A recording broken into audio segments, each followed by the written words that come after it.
బాబా మంచిగా మంచిగా ఉందా బిడ్డ? నాకు 50,000 కావాలి ఎంతవా? ఏం కొని పెడతావు? 50,000 కావాలంటున్నావు. బండి పెడతా బండి.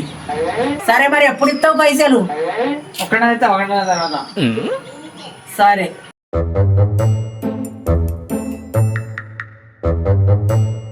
పైసలు ఇస్తున్నా, బండి ఆడ పెట్టి తాళాలు ఇచ్చిపో. సరే వచ్చేకెళ్తా. సరే సరే పోతున్నా. 1 month later. నెల అయిపోయింది. కాసిము పైసలు తెచ్చిస్తారని తెచ్చేపా పిల్లగాడు అత్తలేడు, మరి ఫోన్ చేస్తా. హలో హలో, ఏమై బిడ్డ, పైసలు తెస్తారని తెత్తలేవు, నెల 15 రోజులు అవుతుంది. పైసలు లేవు తర్వాత. ఏంది తర్వాత అంటున్నావు? నెల 15 రోజులు అవుతుంది, నీ బండి అమ్మేస్తా. అట్లనా? సరే అమ్ముకో. సరే రేహాన్ ఇట్రా,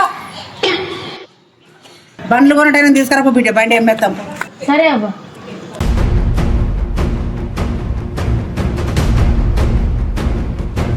అన్న బొమ్మకు రమ్మంటే బండి అమ్మడానికి. వచ్చిన బిడ్డ, ఈ బండి అమ్ముతా తీసుకో. సరే తీసుకుందాం. ఎంత అంటున్నావు బండి? 60,000 రూపాయలు బిడ్డ. 60,000? బండి అమ్మితే 6,000 రూపాయలు రావు, నువ్వు 60,000 అంటున్నావా? బండి అమ్మితే 6,000 రూపాయలు రావు, నువ్వు 60,000 అంటున్నావా? ఏం చూసి ఇవ్వాలి 60,000 నీకు? 6,000 రావా బిడ్డ? ఈ బండి కుదబెట్టడానికి 50,000 ఇచ్చిన. 50,000 ఇచ్చినావా? అయితే నువ్వు మోసపోయినట్టే, పో అని ఇంటికి పోయిగా.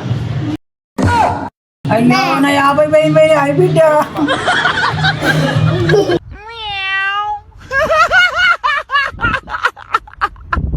సద్దుల బతుకమ్మ శుభాకాంక్షలు.